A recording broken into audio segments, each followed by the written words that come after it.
শুধু দর্শক বন্ধু, আপনারা দেখছেন একে নিউজ বাংলা। ক্যানিং পূর্ব বিধানসভায় আরাবুল ইসলাম আইএসএফ এর প্রার্থী হচ্ছেন। আর কোনো বাধা রইল না, সবুজ সংকেত দিয়ে দিয়েছেন আইএসএফ এর প্রতিষ্ঠাতা আব্বাস সিদ্দিকী। এই আরাবুল ইসলামকে আইএসএফ এ কেন নেওয়া হলো তিনি কিন্তু বিস্তার ব্যাখ্যা করলেন। তিনি ঠিক কি বললেন শোনাবো আপনাদের। হ্যাঁ, এটা আমার কাছে কাগজ জমা পড়েছে, একটা লিখিত জমা পড়েছে। সেটা নিয়ে আমি কোর কমিটির কাছে দিয়েছি।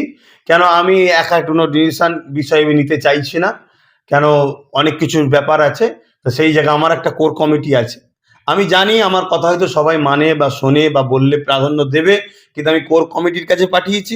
সেটা নিয়ে একটা আলোচনা চলছে, পক্ষে বিপক্ষে কথা হয়েছে। আমি আগেই বললাম মিটিংয়ে ছিলাম, ওইলে একটু আলোচনা হচ্ছিল, পক্ষে বিপক্ষে একটা কথা আসছে। সেই জায়গাতে আমি এতটুকু বলবো, যখন ক্লিয়ার হয়ে যাবে তখন আপনাদেরকে বাইট দিয়ে বলতে পারবো। তবে আপনাদের মাধ্যমে আমার প্রত্যেকটা ভালোবাসার মানুষকে বলবো, ভৌগোলিক পরিস্থিতির একটু চতুর্দিকে দেখো, দেখে চিন্তা ভাবনা করে যদি আমার ওপরে ভরসা থাকে, কোর কমিটি থেকে যেটা আসবে সেটাকে আমি ঘোষণা দেবো। সেটার উপরে তোমরা কিন্তু আমার ওপরে ভরসা রেখে গুরুত্ব আকারে মান্যতা দেবে, নেবে। আমি তোমাদের সাথে ছিলাম, আছি, থাকবো। কানে কাগলিয়ে চলে গেছে, এদিকে ছুটবেন না, আগে কানে হাত দিয়ে দেখুন। আমার ওপর যদি ভরসা থাকে, অনেকে অনেক কিছু বলবে, কোনো কথাই গুরুত্ব দেবেন না। আমাদের কোর কমিটিতে একজন মুফতি সাহেব আছেন, মানে ইসলাম সম্বন্ধে সে অনেক এক্সপার্ট জানে। তিনি যেটা শোনালেন, আমাদেরকে অনেক ডকুমেন্টস দিলেন যে একটা সময়ে একজন সাহাবী ছিলেন, দুটো লড়াইয়েতে মুসলিমদের সঙ্গে লড়াই করে তাদের অনেক কিছু করেছিলেন। সেই ইতিহাসগুলো শোনালেন। পরবর্তীতে তিনি পরিবর্তন হতে চাইলেন। আমি দেখলাম, মিডিয়াতেই দেখছি, আপনারাই মনে হয় ছেড়েছিলেন, উনি এসে ফুরফুরা শরীফে পীর সাহেব দেখা যায় তওবা তিল্লা করেছে। যেটা ফুরফুরা তওবা পরিবর্তন হবার জায়গা, এখানে মানুষ ধর্মীয় ব্যাপারে আসে। এই যে গেলেন, এটা কি আপনি নিজে থেকে গেলেন না কাল ফুরপুরা থেকে ঘুরে এসে গেলেন, কোনো হুজুর বা তার নির্দেশে এটা করলেন? না না না, এটা আমার আগে অনেক দিন আগে থেকে আমি ওদের সাথে কথা বলার চেষ্টা করছিলাম, অনেক দিন আগে থেকে, যে না এটা আমার দলের লোকেরা করেছে, এটা অন্যায় হয়েছে, আমি তাদের কাছে একবার অন্তত ক্ষমা চেয়ে নেবো বা তাদের কাছে একবার যাব, সাক্ষাৎ করবো। তা সেটা আমার কালকে হয়েছে, সুযোগ পেয়েছি, সেটা আমি কাল সেটা করেছি। আব্বাস সিদ্দিকীর নির্দেশে উনি এটা করেছেন, কি বলবেন? না, যদি আমার নির্দেশ শুনে উনি যদি পরিবারের কাছে গিয়ে ক্ষমা চায়, পরিবার যদি ক্ষমা করে দেয়, আমি কি পাপ, যদি কেউ যদি ক্ষমা চায় তাকে মাফ করাটা যেমন দায়িত্ব, আর যিনি মাফ করে দিয়েছেন সে তো আরো বড় মাপের মানুষ। তাহলে সেই জায়গায় আমার এখানে তো কিছু বলার নেই। কিন্তু আমার দলের একটা সিস্টেম আছে, সেই সিস্টেম অনুযায়ী কতটা কিভাবে নেওয়া যাবে, নেওয়া যাবে না, বা উনি আসলে কিভাবে কি করবে, এই সব কিছুটা আলোচনার ব্যাপার তো। হ্যাঁ, কিন্তু আমি মনে করি, আপনাদের কাছে একটা জিনিস বলি, আমার ভালোবাসার মানুষদের উদ্দেশ্য করে বলছি, একটা জিনিস মনে করি, কেউ যদি আমরা যদি বামকে দেখি, কংগ্রেসকে দেখি, বিজেপিকে দেখি, টিএমসিকে দেখি, আসানসোলের দাঙ্গাবাজ, তাকে নিয়ে মুসলমানদের দিয়ে ভোট দিয়ে জিতানো হলো, আবার সেই মুসলিম এমএলএদের দিয়ে জিতিয়ে আবার তাকে কি বলে রাজ্যসভায় পাঠানো হচ্ছে। এগুলো অনেক কিছু ব্যাপার আছে, ভৌগোলিক পরিস্থিতিকে দেখতে হয়, কোন দিকে গতি চলছে। তা সেগুলো একটু ভাই আলোচনা শেষে বললে একটু ভালো হয়, কেন একটা টেবিলে যখন আছে না, এটা এখানে রাখছি। এখন ইসলাম আজকে সকালে আমরা গিয়েছিলাম, তো আমরা জিজ্ঞাসা করেছিলাম যে আপনি এবং কাইজার আহমেদ তৃণমূল দল থেকে কার্যত বেরিয়ে গেছেন, আপনাকে সাসপেন্ড করে দিয়েছেন, আপনিও দল থেকে পদত্যাগ করেছেন। তো সেই জায়গায় নওশাদ সিদ্দিকী জেতার রাস্তা সুগম হয়েছে, পরিষ্কার হয়েছে। তিনি বললেন যে নওশাদ সিদ্দিকী এই জায়গায় লক্ষাধিক ভোটে জিতবেন, কি বলবেন এই প্রসঙ্গে? না, লক্ষাধিক ভোটে জিতবেন, ভাঙড়ের তো লোকেরা অনেক আগে থেকেই বলছে, ওটা বড় বিষয় নয়, ওটা কোনো বড় ফ্যাক্ট নয়।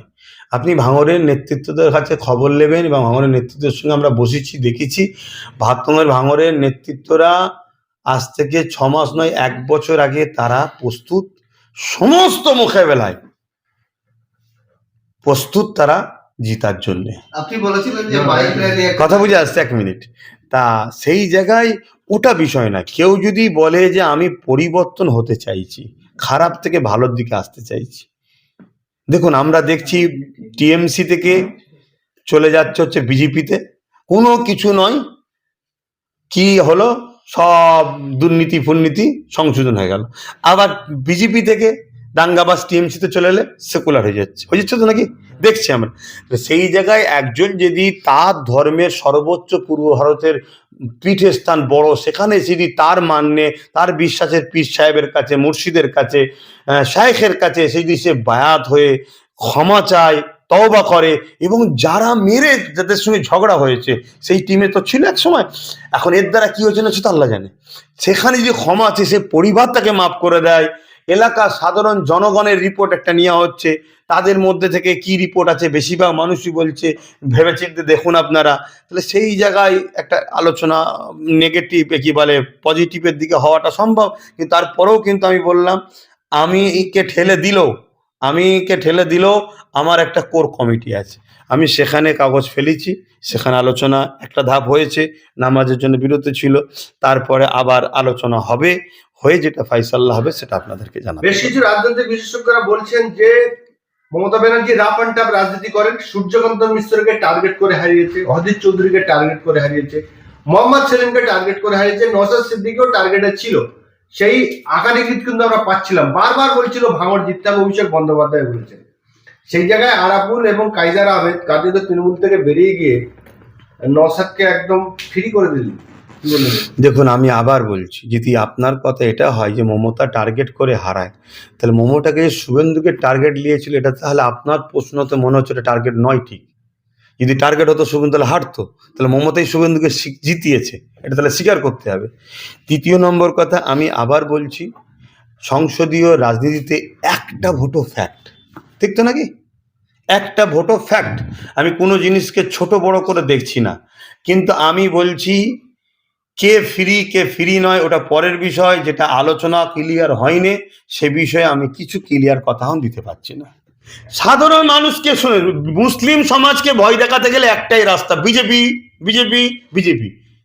যেমন ছোটবেলায় আমরা শুনতাম অনেকজনকে ভয় দেখাবার জন্য হুমুড়ির মা দেখাতো বাচ্চাদের ঘরে, আমাদের ঘরে বাচ্চা মনে করে ওই বিজেপিকে ছেলে ধরার মা, হুমুড়ি মা মুসলমানকে ধরলে চলে যাবে, মুসলমানকে কেটে ফেলবে, মেরে ফেলবে, হ্যান করবে, ত্যান করবে, এই ভয়টা দেখাচ্ছে। আর বিজেপি সত্যি আমাদের দুশ্মন আমরা জানি, তো সেই ভয়টা কাজে লাগিয়ে শুধুমাত্র আমাদেরকে ভোট ব্যাংক হিসাবে বিগত সময় হয়েছিল, এই শাসক আশা থেকে সেটাই করছে।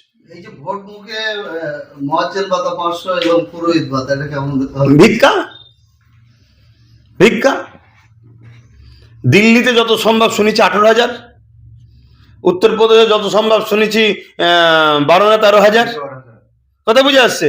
আমি তা বলে দিল্লি উত্তরপ্রদেশকে আমি গুণ গাইছি না, যদি ওই সব জায়গায় যদি হতে পারে, আমার রাজ্যে অকাপ্তরও বেশি, এবং শুনছি নাকি মমতা মুসলিম দরদি নেত্রী ছিল, তাহলে এতদিন বাড়াবার সময় হয়নি, ভোট ঘোষণা যেই হলো অমনি বললো 500 টাকা, আর যে সময় বলেছে সেই সময় নাকি আবার ওটা গ্রান্টেড হবে না শুনছি, অনেকে বলছে ওটা গ্রান্টেড নয়, ওটা কাজে লাগবে না।